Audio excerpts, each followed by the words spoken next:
Sa ngalan ng Ama, ng Anak at ng Espiritu Santo. Amen. Ang pagpapala ng ating Panginoong Jesucristo, ang pag-ibig ng Diyos Ama, at ang pakikipagkaisa ng Espiritu Santo naway sumainyong lahat.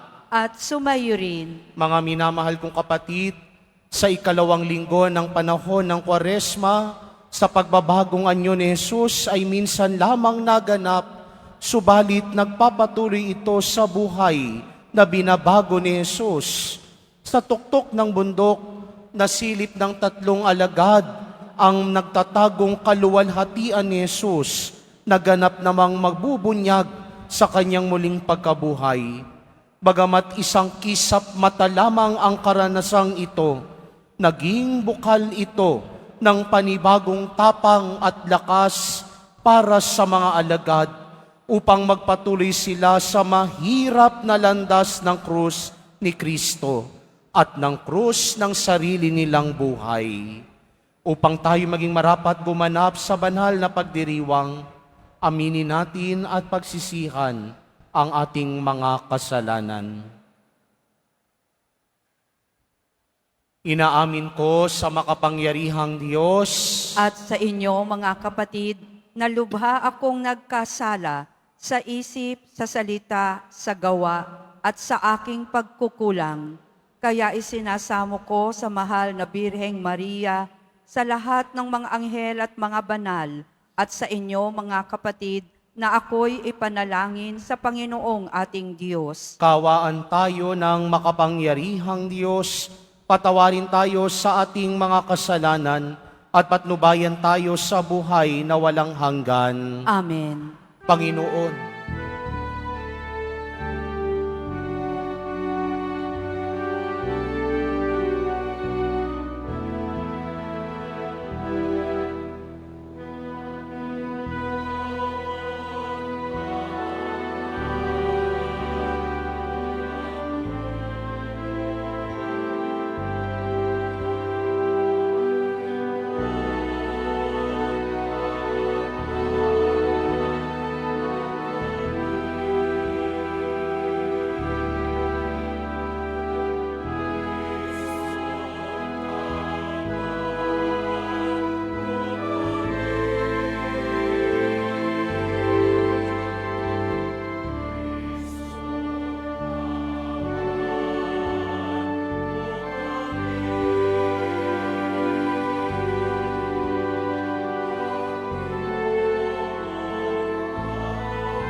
manalangin tayo. Ama naming makapangyarihan, iniutos mong pakinggan namin ang minamahal mong anak na iyong kinalulugdan. Kami naway makapakinabang sa iyong salita upang sa pagdadalisay nito sa aming kalooban, kami ay lumigaya sa pagkakakita sa iyong liwanag. Sa pamamagitan ni Jesucristo, kasama ng Espiritu Santo, magpasawalang hanggan.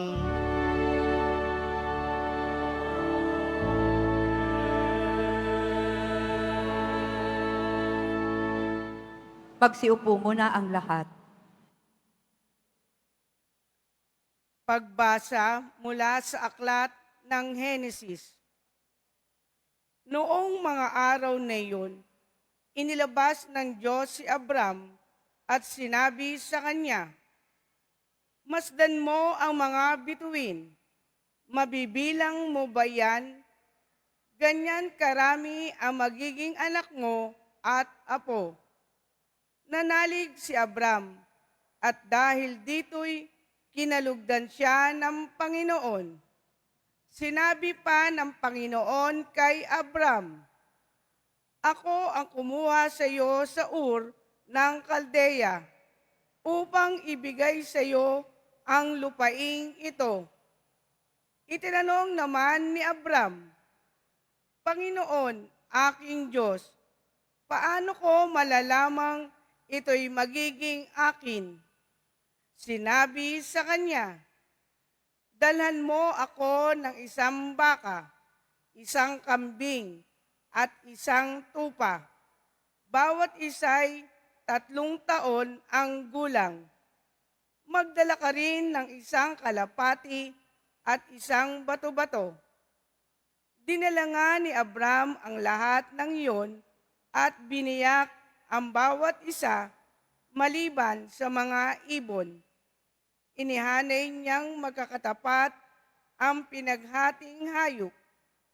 Bumaba ang mga buwitre upang kanin nito, ngunit itinaboy sila ni Abram. Nang kumikiling na ang araw, nakatulog ng mahimbing si Abram at nagkaroon ng isang nakatatakot na pangitain. Pagkalubog ng araw at laganap na ang dilim, biglang may lumitaw na palayok na umuusok at maningas na sulo na dumaan sa pagitan ng pinatay na mga hayop. At ng araw na yaon, nakipagtipan ang Panginoon kay Abram. Wika niya, nangangako ako na ibibigay sa lahi mo ang lupaing ito mula sa hangganan ng Ehipto hanggang sa ilog Euphrates.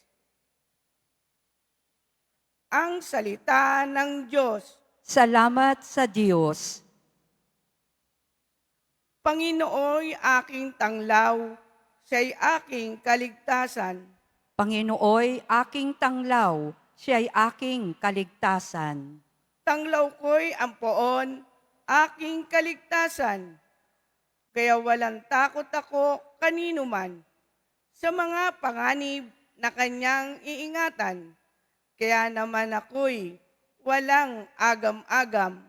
Panginooy aking tanglaw, siya'y aking kaligtasan. O Diyos, ako'y dinggin sa aking pagtawag. Lingapin mo ako sa aking mahabag. Ang paanyaya mo'y lumapit sa akin. Huwag kang magkukublit, kita'y hahanapin.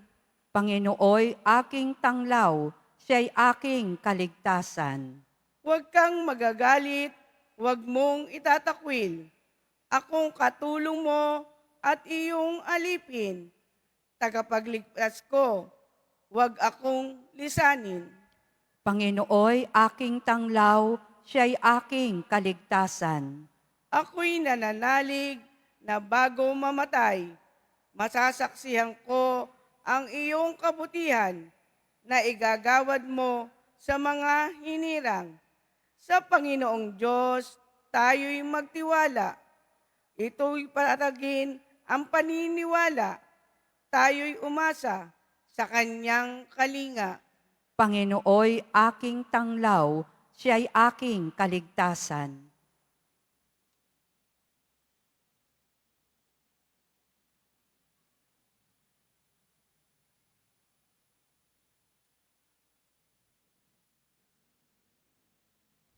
Pagbasa mula sa sulat ni Apostol San Pablo sa mga taga-Pilipos.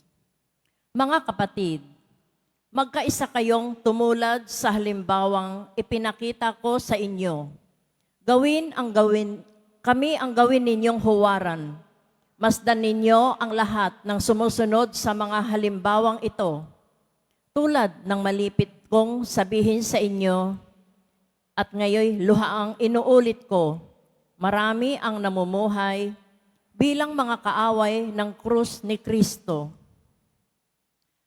Kapahamakan ang kahihinatnan nila sapagkat ang dinidiyos nila ay ang hilig ng kanilang katawan. Ikinararangal nila ang mga bagay na dapat sana nilang ikahiya at ang pinag-uukulan lang nila ng pansin ay ang mga bagay na panlupa. Sa kabilang dako, ang langit ang tunay nating bayan.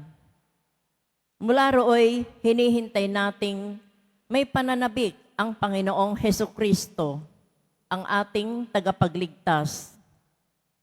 Pagdating ng araw na yaon, babaguhin niya ang ating katawang lupa at gagawing maluwalhati tulad ng kanyang katawan sa pamamagitan ng kapangyarihang ginamit niya sa pagpapasuko sa lahat ng bagay. Kaya nga, minamahal kong mga kapatid, aking kagalakan at karangalan na lagi kong kinasasabikang makita uli, magpakatatag kayo sa inyong pamumuhay na nakaugnay sa Panginoon. Ang salita ng Diyos. Salamat sa Diyos. Magsitayo na po ang lahat.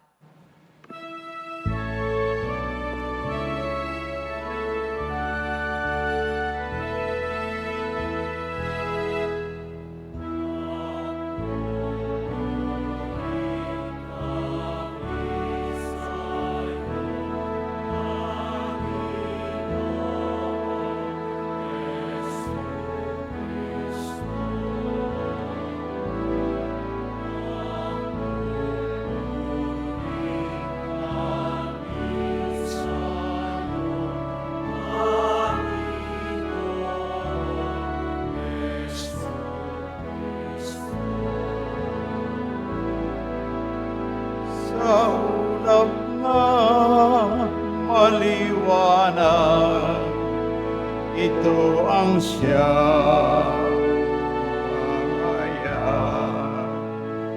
Diyos Ama ng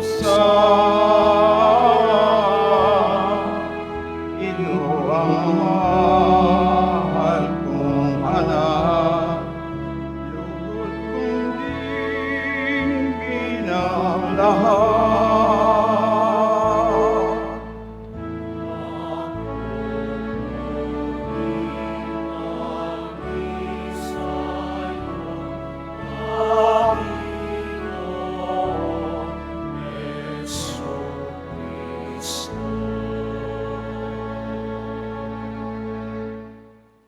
Sumayin niyo ang Panginoon. At sumayo rin. Ang mabuting balita ng Panginoon ayon kay San Lucas. Papuri sa iyo, Panginoon.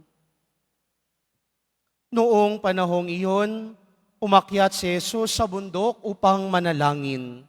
Isinama niya sina Pedro, Juan at Santiago. Samantalang siya ay nananalangin, nagbago ang kanyang mukha. Nagniningning ang kanyang kasuotan na naging puting-puti. Di kaginsa-ginsay lumitaw ang dalawang lalaki, sina Moises at Elias, na nagpakitang may kaningningan at nakipag-usap sa kanya. Pinag-uusapan nila ang nalalapit na pagpanaw ni Jesus na magaganap sa Jerusalem. Tulog na tulog si Pedro at ang kanyang mga kasama.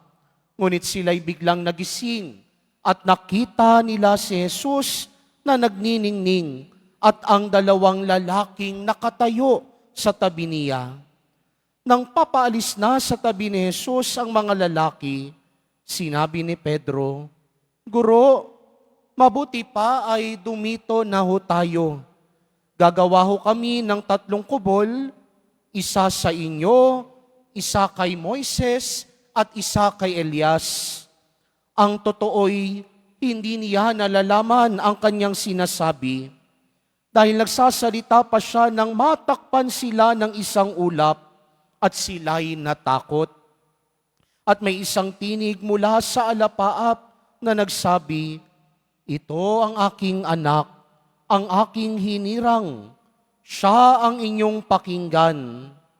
Nang tumigil ang tinig, nakita nilang nag-iisa na si Jesus at hindi muna sinabi ng mga alagad kanino man ang kanilang nakita. Ang mabuting balita ng Panginoon. Pinupuri ka namin, Panginoong Heso Kristo. Magsiupo muna po ang lahat. Magandang umaga po sa inyong lahat. Maligayang pagdating muli sa pambansang Dambana at Basilica Minor ni Jesus Nazareno. Tayo ho ngayon ay nasa ikalawang linggo na ng ating paghahanda ngayong panahon ng Kwaresma. Kung maalaala nyo noong nakaraang linggo, narinig natin sa mga pagbasa lalo tigit sa Ebanghelyo ang panunukso ng Diablo kay Jesus. Bagamat tinutukso siya, nagtagumpay si Jesus dahil mas pinili niya ang higit na mas nakabubuti. At sa linggong ito, narinig natin ang salaysay ng pagbabagong anyo ni Jesus doon sa bundok kasama sina Pedro at ang kanyang mga alagad.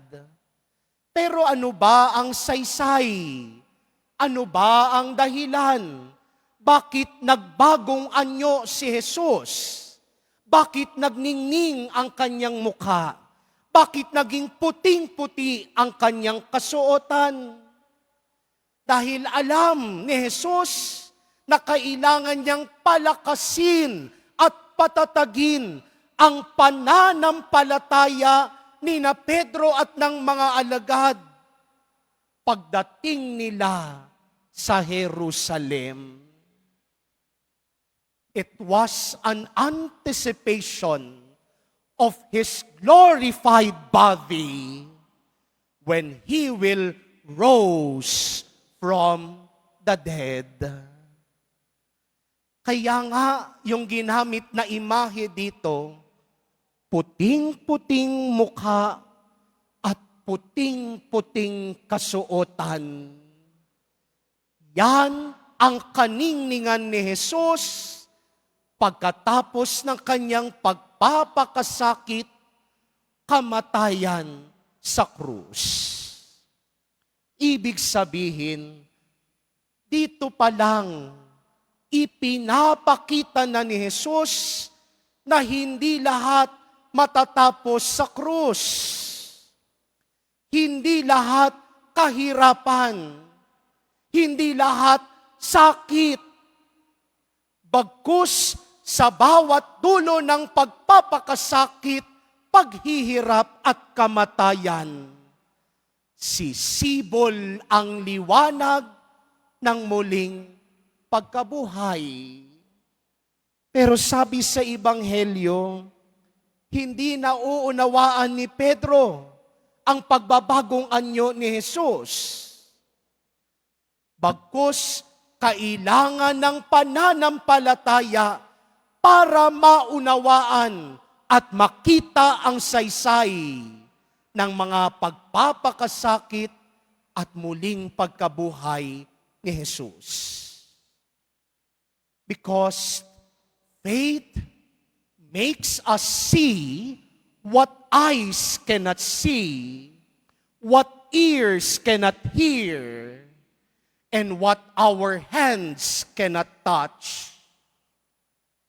Binibigyan tayo ng pagkakataon ng pananampalataya na makita ang hindi kayang makita ng mata, ang marinig na hindi kayang marinig ng tenga, at maarok at mahawakan ang hindi kayang mahawakan ng kamay. Yun ang pananampalataya. Yun ang ibig sabihin ng pananampalataya. Pagtataya ng pananaw, ng paningin, ng pandinig at panghawak para tayo ay may mapala.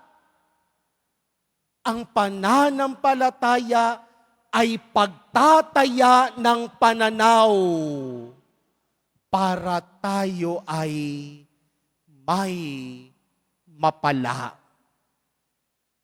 At yan ang narinig natin sa unang pagbasa sa karanasan ni Abraham.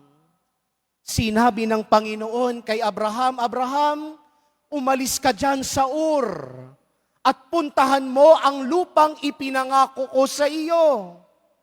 Anong sabi sa aklat ng Henesis? Sumunod si Abraham kahit hindi niya alam kung nasaan yun. Wala pa namang mapa, wala pa namang Google Maps, wala pa namang Waze noon. Pero naglakad siya, umalis siya sa bayan ng Ur. At nagtiwala lamang sa sinabi ng Panginoon. Pero anong nangyari? Bago mamatay si Abraham, hindi siya nakapasok sa lupang ipinangako sa kanya ng Panginoon. Naanigan niya sa malayo, pero hindi siya nakapasok. Bakit? Ang sagot na sa ikalawang pagbasa, sabi ni Apostol San Pablo sa mga taga-Filipos, ang totoong bayan natin, hindi dito sa lupa. Dahil ang langit, ang tunay nating bayan. Kaya may dahilan, bakit hindi nakapasok si Abraham sa lupang ipinangako ng Diyos sa kanya? Dahil gustong ipakita at ituro sa kanya ng Panginoon na ang totoong bayan natin ay ang langit.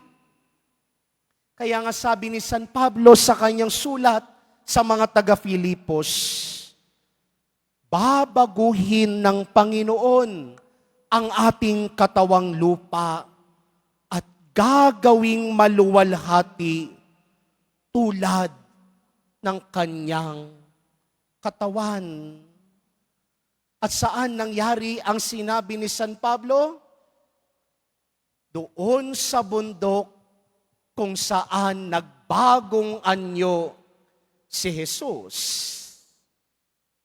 Ibig sabihin, ang totoong bayan natin, hindi dito sa mundo. Bagkus, ang totoong bayan natin ay sa kabilang buhay, sa langit na kapiling at kada upang palad ang Diyos. Kaya yun ang dahilan bakit pinaghahandaan natin ngayong panahon ng Kwaresma, ang araw ng muling pagkabuhay ng Panginoon. Dahil gustong ipasilay, gustong ipakita sa atin ng Panginoon. Bakit kailangan nating mag-ayuno? Bakit kailangan nating magtiis ng gutom? Bakit kailangan nating makiisa sa kanyang pagpapakasakit? Dahil gusto nating turuan ang puso at kaluluwa na maging handa sa pagbabalik natin sa totoong bayan natin sa langit. Kaya nga ang paghahanda na ginagawa natin ngayong panahon ng Kwaresma ay paghahanda ng puso at kaluluwa. Pagbabago ng puso at kaluluwa, pagsusumikap na iugnay ang buhay natin sa buhay ni Jesus. Kaya nga sa huling bahagi ng ikalawang pagbasa, sinabi ni San Pablo sa mga taga-Filipos, magpakatatag kayo sa inyong pamumuhay na nakaugnay sa Panginoon. Dahil laging susubukin ang buhay natin dito sa mundo. Susubukin at dadarangin sa apoy. Dahil inihahanda tayo sa totoong bayan natin sa langit. Pero huwag mag-alala dahil hindi lahat natatapos sa krus at hirap. Huwag mag-alala dahil sa dulo ng bawat pagpapakasakit at paghihirap, laging merong sisilay at sisilay na muling pagkabuhay. Yon ang pinakita ni Jesus kina Pedro at sa mga alagad doon sa bundok ng Tabor. Dahil batid ni Jesus na pagkadating sa Jerusalem, pagkababa ng bundok, masisiraan ng loob ang mga alagad. Hindi nila matatanggap ang mangyayari kay Jesus. Kaya dun pa lang sa taas ng bundok, ipinakita sa kanila ni Jesus na sa dulo ng krus, merong muling pagkabuhay. Sa dulo ng pagpapakasakit at kamatayan, sisibol at sisibol ang pag-asa na isasama tayo ni Jesus sa kanyang pagbabalik sa totoo nating bayan sa langit. Tumayo ang lahat at ipahayag natin ang ating pananampalataya. Sumasampalataya ako Sa Diyos amang makapangyarihan sa lahat, na may gawa ng langit at lupa. Sumasampalataya ako kay Hesu Kristo, iisang anak ng Diyos, Panginoon nating lahat. Nagkatawang tao siya, lalang ng Espiritu Santo, ipinanganak ni Santa Mariang Birhen, pinagpakasakit ni Poncio Pilato, ipinako sa krus, namatay, inilibing, nanaog sa kinaroroonan ng mga yumao, nang may ikatlong araw na buhay na maguli, umakyat sa langit, naluluklok sa kanan ng Diyos amang makapangyarihan sa lahat. Doon magmumulang paririto at huhukom sa nangabubuhay at nangamatay na tao. Sumasampalataya naman ako sa Diyos Espiritu Santo, sa banal na simbahang katolika, sa kasamahan ng mga banal, sa kapatawaran ng mga kasalanan, sa pagkabuhay na muli ng nangamatay na tao, at sa buhay na walang hanggan. Amen. Ipinakita mo, Ama, ang kaluwalhatian ng iyong anak na si Jesus sa pagbabagong anyo. Panibaguhin mo rin ang aming buhay sa lahat ng bahagi nito. Sa bawat panalangin ng ating itugon, Ama namin, dinggin mo kami. Ama namin, dinggin mo kami. Para kay Francisco, na aming Santo Papa, kay Jose na aming Obispo, mga pari, diakono, reliyoso at reliyosa, masigasig nawa nilang gampanan ang misyon ng awa ni Kristo sa pamamagitan ng matatag nilang pananampalataya. Manalangin tayo. Ama namin, dinggin mo kami. Panginoon, sa pagbabagong anyo ni Kristo, naway makita namin ang liwanag ng iyong kaluwalhatian at sa pagdiriwang ng taon ng Hubileo ay maging mas masigasig kami sa pagbabagong loob at pagdadala ng iyong pag-asa sa mundo. Manalangin tayo. Ama namin, dinggin mo kami. Para sa mga taong nais nang tumalikod sa kanilang makasalanang pamumuhay, matanggap nawa nila ang grasya ng iyong awat habag sa pamamagitan ng pagtanggap ng sakramento ng kumpisal. Manalangin tayo. Ama namin, dinggin mo kami. Para sa mga katekumen, panindigan nawa nila ang kanilang layuning itakwil ang kasalanan upang matanggap nilang ganap ang buhay at kaligtasang dulot ni Kristo Jesus. Manalangin tayo. Ama namin, dinggin mo kami.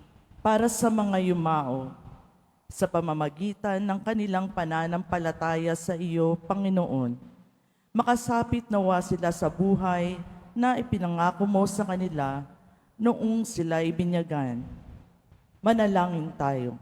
Ama namin, dinggin mo kami. Sa ilang sandali ng katahimikan, ating ipanalangin ang iba pang mga pangangailangan ng ating pamayanan. Gayon din ang mga intensyon na inialay sa ating misa sa araw na ito. At isama rin natin ang ating mga pansariling kahilingan.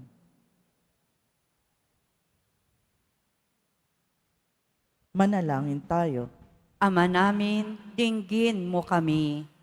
Diyos naming Ama, ipagkaloob mo ang aming mga kahilingan sa pamamagitan ng iyong banal na salita. Ganap nawa kaming makapaghanda habang kami nananabik na ipagdiwang ang misteryo ng iyong muling pagkabuhay sa pamamagitan ni Jesucristong aming Panginoon. Amen. Pagsiupo muna po ang lahat.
Tumayo na po ang lahat. Manalangin kayo mga kapatid upang paghahain natin ay kalugdan ng Diyos amang makapangyarihan. Tanggapin nawa ng Panginoon itong paghahain sa iyong mga kamay, sa kapurihan niya at karangalan, sa ating kapakinabangan at sa buong sambayanan niyang banal. Ama naming lumikha, ang paghahain ito ay magdulot nawa ng kapatawaran ng aming mga kasalanan at magpabanal sa aming buong katauhan para sa pagdiriwang ng Pasko ng pagkabuhay sa pamamagitan ni Jesucristo kasama ng Espiritu Santo magpasawalang hanggan.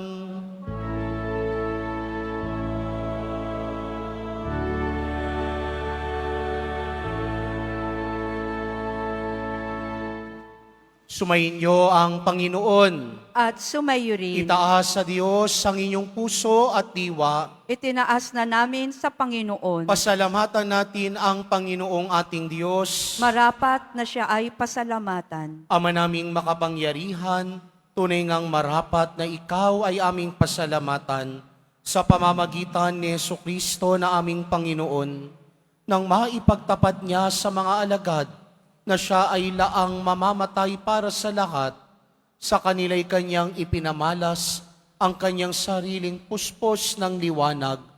Ang iyong mga utos at mga propeta ay pawang mga tagapagpatunay niya sa pagkakatalagang para sa kapwa'y magdusa upang akayin ang lahat sa pagkabuhay na maligaya. Kaya kaisa ng mga anghel na nagsisiawit ng papuri sa iyo nang walang humpay sa kalangitan, kami nagbubunyi sa iyong kadakilaan.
Lumuhod po ang lahat. Ama naming banal, ikaw ang bukal ng tanang kabanalan, kaya't sa pamamagitan ng iyong Espiritu, gawin mong banal ang mga kaloob na ito upang para sa amin maging katawan at dugo ng aming Panginoong Hesukristo. Bago niya pinagtiis ang kusang loob na maging handog, inawakan niya ang tinapay, pinasalamatan kaniya, pinaghati-hati niya iyon, iniabot sa kanyang mga alagad at sinabi, "Tanggapin ninyong lahat ito at kanin. Ito ang aking katawan na ihahandog para sa inyo."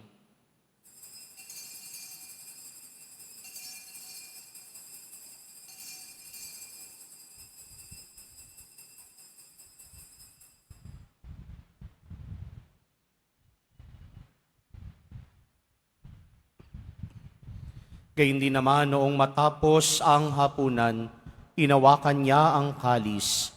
Uli kanyang pinasalamatan. Iniabot niya ang kalis sa kanyang mga alagad at sinabi, "Tanggapin ninyong lahat ito at inumin. Ito ang kalis ng aking dugo ng bago at walang hanggang tipan, ang aking dugo na ibubuhos para sa inyo at para sa lahat. Sa kapagpapatawad ng mga kasalanan, gawin ninyo ito sa pag-alala sa akin.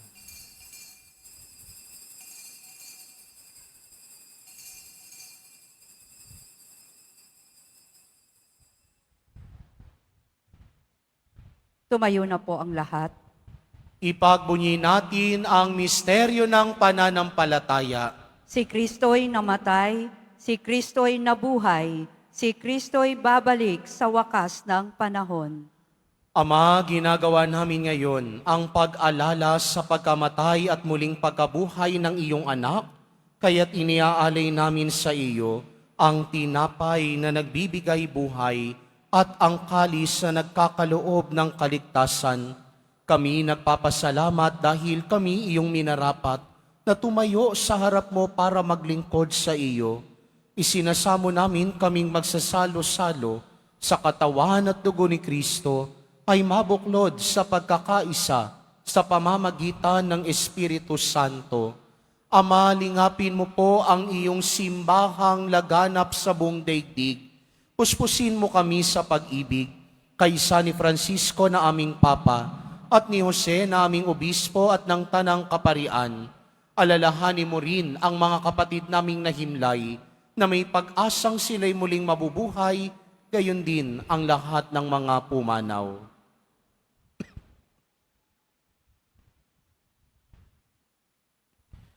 Kawaan mo sila at patuloyin sa iyong kaliwanagan.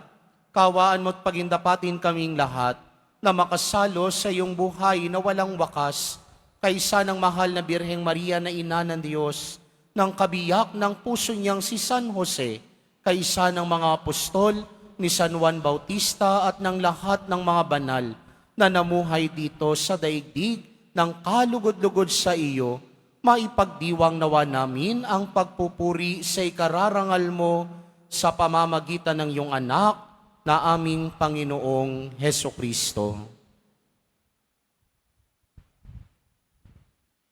Sa pamamagitan ni Kristo, kasama niya at sa Kanya, ang lahat ng parangal at papuri ay sa iyo, Diyos Amang makapangyarihan, kasama ng Espiritu Santo, magpasawalang hanggan.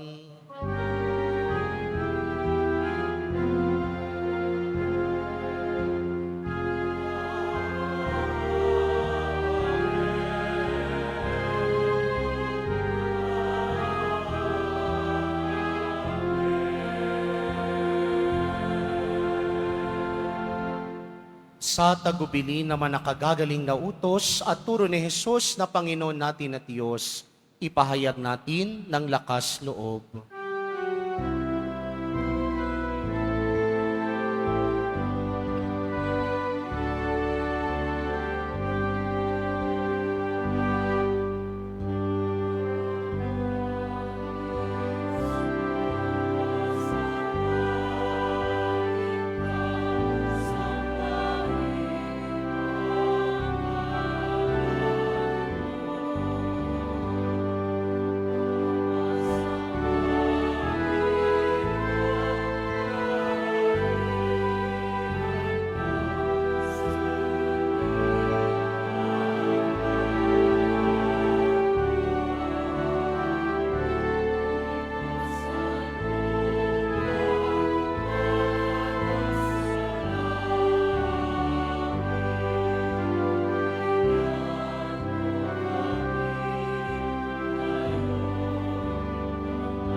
Iniling namin kami adya sa lahat ng masama, pagkalooban ng kapayapaan araw-araw, iligtas sa kasalanan at ilayo sa lahat ng kapahamakan, samantalang aming pinananabikan ang dakilang araw ng pagpapahayag ng tagapagligtas naming si Heso Kristo.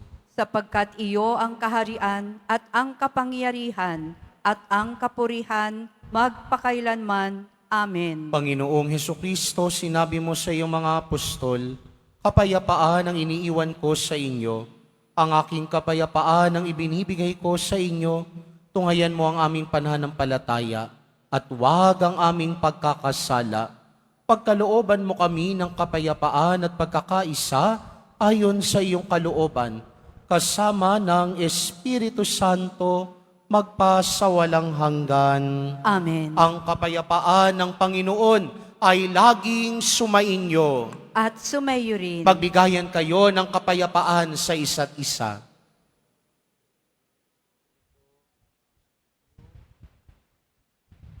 Kordero ng Diyos na nag-aalis ng mga kasalanan ng sanlibutan, maawa ka sa amin. Kordero ng Diyos na nag-aalis ng mga kasalanan ng sanlibutan, maawa ka sa amin. Kordero ng Diyos na nag-aalis ng mga kasalanan ng sanlibutan, ipagkaloob mo sa amin ang kapayapaan. Magsiluhod po ang lahat.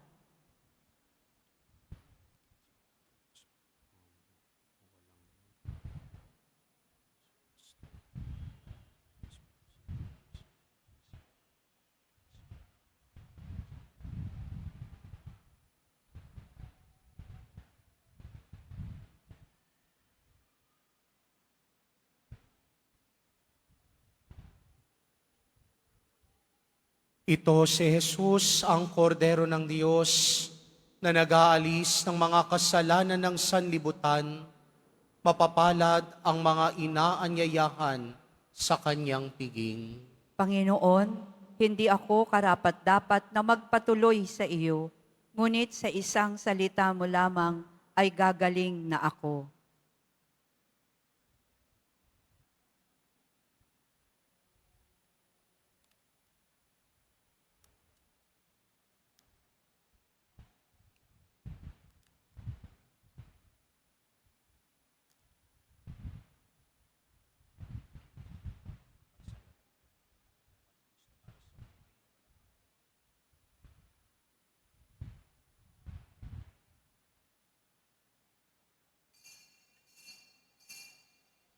Para sa lahat ng tatanggap ng banal na komunyon, sasagot po tayo ng amen pagkasabi ng pari o ng lay minister ng katawan ni Kristo at isubo agad sa bibig bago umalis sa harapan ng pari o lay minister. Sumunod po tayo.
Announcement.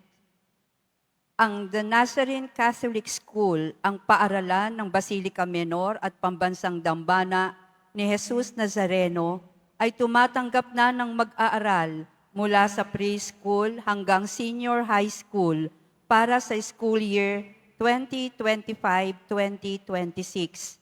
Sa mga mag-aaral na papasok para sa grade 1 at grade 7, ang paaralan po ay magbibigay ng libreng mga libro sa darating na pasukan.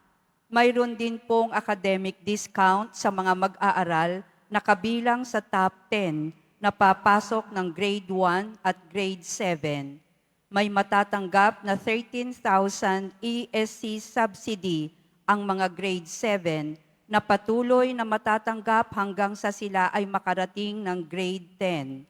Bukod pa po dito, ang lahat ng mga mag-aaral na papasok bilang grade 11 mula sa public school ay maaari pong mag-enroll ng libre at wala nang babayaran hanggang sa siya ay matapos ng senior high school. Para sa karagdagang impormasyon, tulong pang-edukasyong pinansyal, diskwento at mga scholarship, maaari kayong mag-message sa The Nazarene Catholic Schools Facebook page o tumawag sa mga sumusunod na numero na nakapaskil sa ating LED screens. Paalala sa mga nagsisimba, pagkatapos ng misa, ang pagwiwisik po ng banal na tubig ay magaganap sa labas ng ating simbahan. Pinakikiusapan ng lahat na ang tanging labasan o exit ay sa Quezon Boulevard o sa Plaza San Juan lamang. Iwasan po natin ang magtulakan. Sumunod po tayo. Maraming salamat po sa inyong pagdalaw at pagsisimba sa Basilica Menor at Pambansang Dambana ni Jesus Nazareno. Magsitayo na po ang lahat. Manalangin tayo.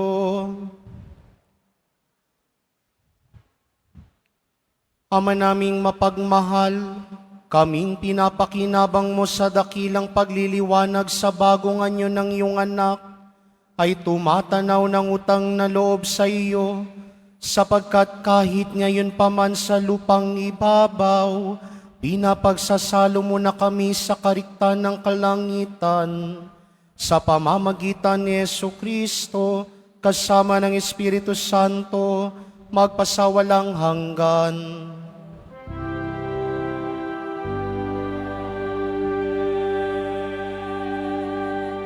Sumainyo ang Panginoon. At sumayo rin. Mahal na poong Jesus Nazareno, inihayag mo sa pamamagitan ng krus ang walang maliw na pag-ibig ng Diyos sa sangkatauhan. Pakinggan mo po ang kahilingan, lalo na para sa mga nangangailangan ng iyong tulong at awa. Makanta nawa namin ang iyong kasagutan na may utang na loob na tinatanaw. Basbasan din po ninyo itong mga imahen at dasalan upang lalo kaming manalangin at magtiwala. Sa pamamagitan ng bendisyon na ito, naway lalo kaming maging mapaglingkod, masunurin at tapat sa iyo na aming maluwalhating Panginoon, magpasawalang hanggan. Amen. At pagpalain at pag-ingatan kayo lagi ng makapangyarihang Diyos, Ama, Anak, at Espiritu Santo. Amen. Naialay na ang banal na misa, pumayo kayong taglayang pag-ibig at kapayapaan ng poong Jesus Nazareno. Salamat sa Diyos.